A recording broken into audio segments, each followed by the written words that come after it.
Last seen within a month meaning on Telegram. Hello and welcome to our channel. In this tutorial, I'm going to show you what does last seen within a month means on Telegram. So please watch till the end to properly understand the tutorial.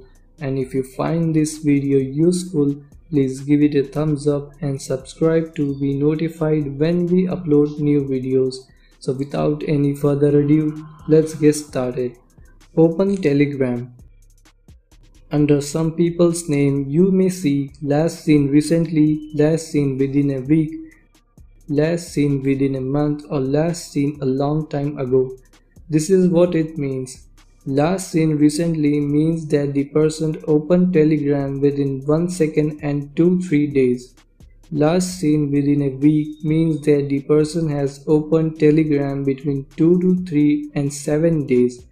Last seen within a month means that the person has opened Telegram between 6 to 7 days and a month. Last seen a long time ago means that the person has not opened Telegram for more than a month or that you have blocked the user. So this was it for this video. Thanks for watching. Please like and subscribe for more tips and tricks.